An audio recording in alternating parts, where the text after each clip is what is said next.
రాఘవ్ చద్దా ఆయన ప్రజల పక్షాన మాట్లాడిండు. రీఛార్జ్ తారీఫ్లు ఎందుకు 28 రోజులకు ఉన్నాయి, 30 రోజులు కదా నెల అంటే, ఎందుకు రీఛార్జ్ తారీఫ్లను ఈ విధంగా చేస్తుంది టెలికాం సంస్థలు అని రాజ్యసభలో ప్రశ్నించిన ఏకైక వ్యక్తి రాఘవ్ చద్దా. సో 350 రూపాయలు 450 రూపాయలకే ఒక నెలకు సరిపడా రీఛార్జ్ వస్తుంటే పార్లమెంట్ సభ్యులకు ఎందుకు 7,000 రూపాయలు ఫోన్ అలవెన్స్ అని ప్రశ్నించిన మొట్టమొదటి వ్యక్తి రాఘవ్ చద్దా. అలాంటి వ్యక్తి ఈరోజు బీజేపీలకు పోయిండు. ఆమ్ ఆద్మీ పార్టీలో తనకు గౌరవం దక్కట్లేదు అనే షాకింగ్ కామెంట్స్ ఈరోజు ఆమ్ ఆద్మీ పార్టీనే కాదు రాఘవ్ చద్దా అభిమానులందరినీ కూడా నిజంగా షేక్ చేస్తున్నాయి. ఏంటి దీనికి సంబంధించిన స్టోరీ చూద్దాం. Welcome to real talk with Prem, నేను మీ ప్రేమ్. రాఘవ్ చద్దా గురించి చాలా ఆసక్తికరమైన చర్చ చాలా రోజులుగా జరుగుతుంది. నిండు పార్లమెంట్లో నరేంద్ర మోడీ కూర్చున్న సభలో, అమిత్ షా కూర్చున్న సభలో ఆయన పార్లమెంటు సభ్యులకు ఫోన్ అలవెన్స్ 7,000 రూపాయలు ఎందుకు ఇస్తున్నారు, కేవలం 500 పెడితే 450 500 రూపాయలు పెడితే నెలకు సరిపడా తారీఫ్లు వస్తున్నప్పుడు ఫోన్ అలవెన్స్ ఎందుకు ఇంత ఇస్తున్నారు, ప్రజా సొమ్మును ఎందుకు దుర్వినియోగం చేస్తున్నారని ప్రశ్నించిన ఏకైక మొనగాడు రాఘవ్ చద్దా. తానే ఢిల్లీకి సంబంధించిన ఆమ్ ఆద్మీ పార్టీ నాయకుడు రాఘవ్ చద్దా. ప్రస్తుతం ఆయన ఈ షాకింగ్ కామెంట్స్ చేసిన తర్వాత సోషల్ మీడియాలో తనకు విపరీతమైన ఆదరణ లభించింది.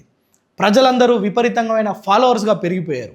ఆ తర్వాత జరిగిన రాజకీయ పరిణామాల్లో రాజ్యసభ ఫ్లోర్ లీడర్గా ఉన్న తనను ఆమ్ ఆద్మీ పార్టీ తన పదవి నుంచి తొలగించింది.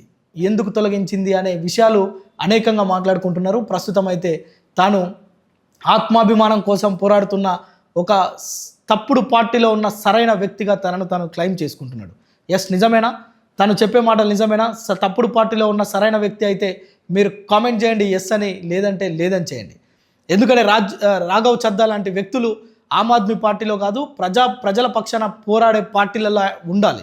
ఎందుకంటే పార్లమెంటులో దేశ ప్రధాని, హోంమంత్రిని direct face to face question చేసిన ఒక ధీరుడు, వీరుడు రాఘవ్ చద్దా. అలాంటి వ్యక్తి ప్రశ్నించే గొంతుగా కాకుండా పరిపాలన చేసే ఒక పార్టీలో చేరడం, దానికి సంబంధించి కేంద్రంలో ఆయనకు ఒక మంత్రి పదవి ఇస్తారనే ఒక ప్రచారం సాగడం, ఇది ఎంతవరకు సమంజసం, ఎంతవరకు న్యాయం అనేది ప్రశ్నిస్తున్న తరుణం ఇది. సో నిజంగానే ఆమ్ ఆద్మీ పార్టీలో తనకు గౌరవం దక్కట్లేదా? ప్రజల పక్షాన మాట్లాడినందుకు తనకు ఫ్లోర్ లీడర్ పదవిని తీసేశారా? ఒకవేళ తనకు ప్రజల నుంచి వస్తున్న అభిమానాన్ని ఆ పార్టీ అధ్యక్షుడు అరవింద్ కేజ్రీవాల్ చూసి ఓర్చుకోలేకపోతున్నాడా? అరవింద్ కేజ్రీవాల్ అన్నా హజారే ఆశయాలను సాధిస్తలేడు, కొనసాగిస్తలేడు అనే ఆరోపణలు నిజమెంత?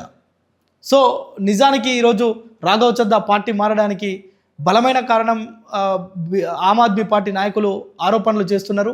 కేంద్ర మంత్రి పదవి ఇస్తాననే ఒక ఆశ చూపిండు అమిత్ షా.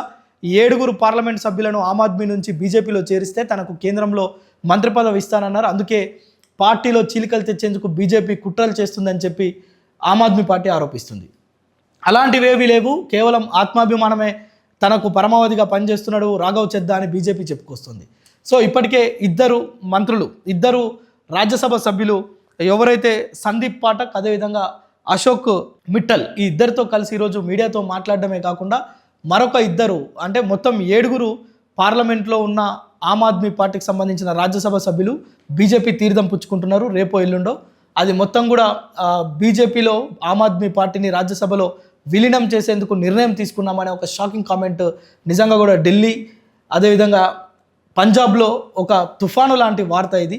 ఆ పార్టీని కుదిపేస్తున్నాయి. రాఘవ్ చద్దా చేసిన ఈ కామెంట్స్ ఆ పార్టీని మొత్తం కూడా, అంటే ఒక క్షణం కూడా ఆ పార్టీకి ఊపిరి మెసలే పరిస్థితి లేదు. పంజాబ్, ఢిల్లీలో రాఘవ్ చద్దాతో పాటు మరొక 6 పార్టీ మారుతున్నారంటే రాజ్యసభలో ఆప్కు బలం లేనట్టే. ఉన్న 10 మందిలో 7 పోతే ఆ పార్టీని అందులో విలీనం చేసినట్లే.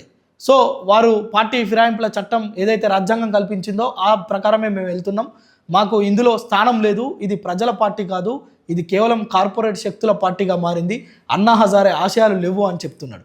చూద్దాం 2 రోజుల్లో ఏం జరుగుతుందో. ఢిల్లీ రాజకీయాలు, పంజాబ్ రాజకీయాలు పూర్తిగా వాటి ముఖ చిత్రం మారనున్నాయి.